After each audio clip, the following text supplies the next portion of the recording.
Hi, this is Alex from PHP Academy, and this is a video for the New Boston. Now, in this short series, I'm going to be or this short tutorial, I'm going to be talking about the include and require inside PHP. Now, you may visit websites and think, how do they get the design or the template exactly the same for every page? And the answer is that there's a preset template. Not necessarily including using include or require. It will be using, most likely, but it will be using some kind of way to include this. Now you'll note that I've got two files open. I've got my index.php and I've got header.inc.php. Now header.inc.php has a header 1 with my page. So if we preview this in our browser, it looks like this. Now, what happens if I want to create multiple pages with the same header in?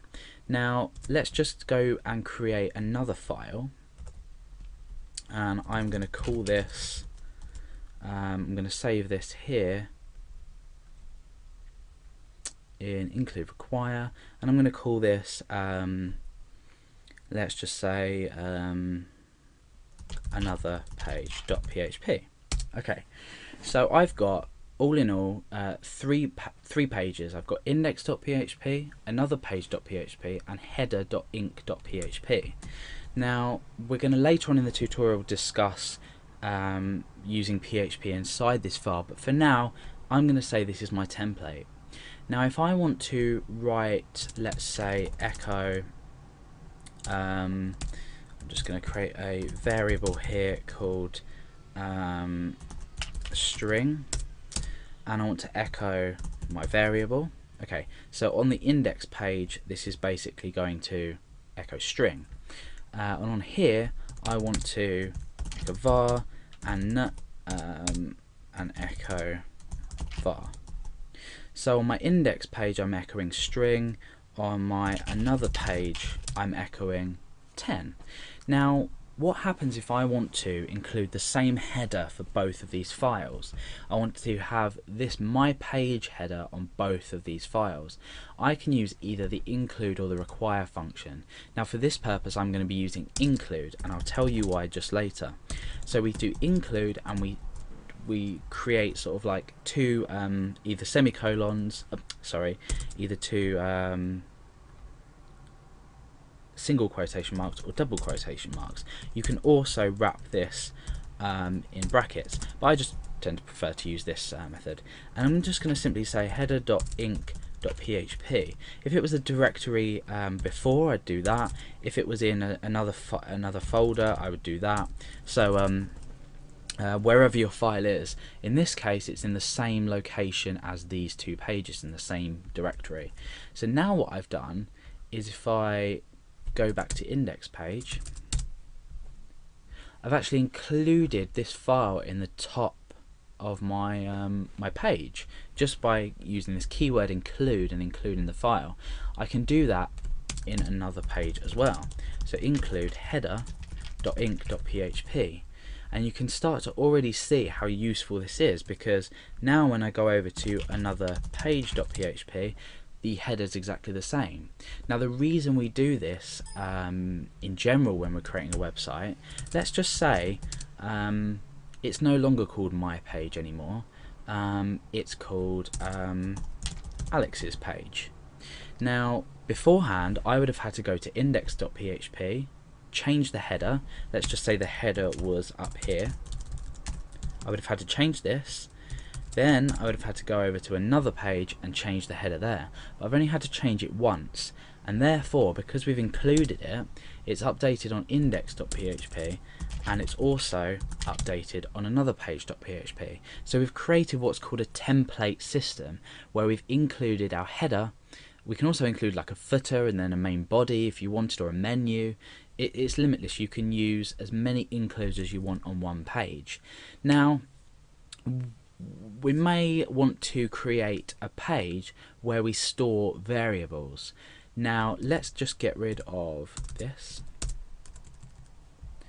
and let's just get rid of this.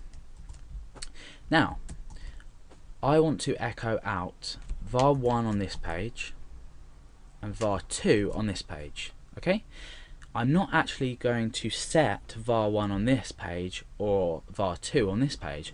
I'm actually going to set it inside the header.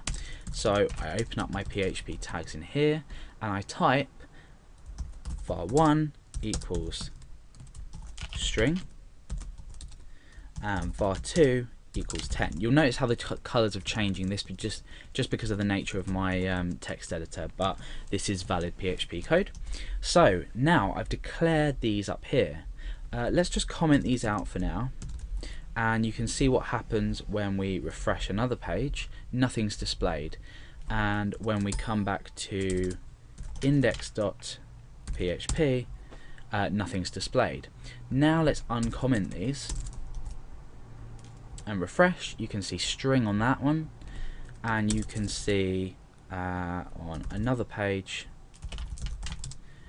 we have 10, so we're back to original. However, we've declared these variables, we've assigned values to these variables in our header page, which we've then included.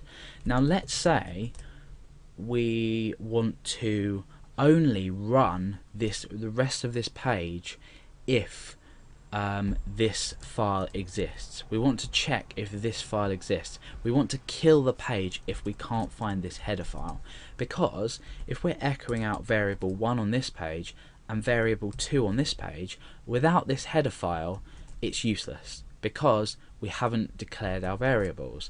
So for this we simply use require rather than include, and you'll not notice any change to it whatsoever. Let's just refresh.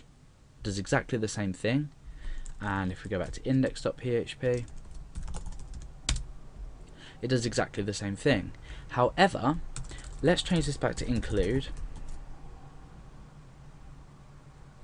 and change this back to include, and let's say we specify a file here that doesn't exist, so none or doesn't exist .php, and let's just copy and paste this into here. So doesn't exist .php doesn't exist. Okay, so if we refresh we get an error. Okay, whereas here we're echoing out a variable, and we can display this by saying var2 is something, and then here we can say var1 is that. So if we refresh, we're still echoing out var1 is, but we're missing the variable because this page doesn't exist. However, if we were to choose require, okay, and we refresh, watch what happens to this. It disappears because we've retrieved a fatal error. And the fundamental difference between require and include is that require just handles the errors differently. So if we can't find the file and we've required it, it kills the rest of the page. We just kill the page off. So nothing else after this line here is executed. It kills it off. Therefore, the reason this is important is because if we needed variables, and we need this variable in this case to display this whole sentence properly, we require header.inc.php, and on here we require header.inc.php. Now, because we've required it and it does exist, everything works out fine. So it's just a way with the require to ensure that you might be including a core file that has a list of variables that you need to use without your program. And because require and include are useful in the fact that you can include a long file with lots of variables that you need to use on maybe lots of different pages, require ensures that this file does exist, therefore the files are required. Include is more for design based choices. So for example, you might want to include a menu. Your website doesn't necessarily have to run with a menu. You don't want to kill the rest of the page if you maybe don't have the menu file available. So you just need to make a logical choice whether you use include or require, but for now that's both them inside PHP.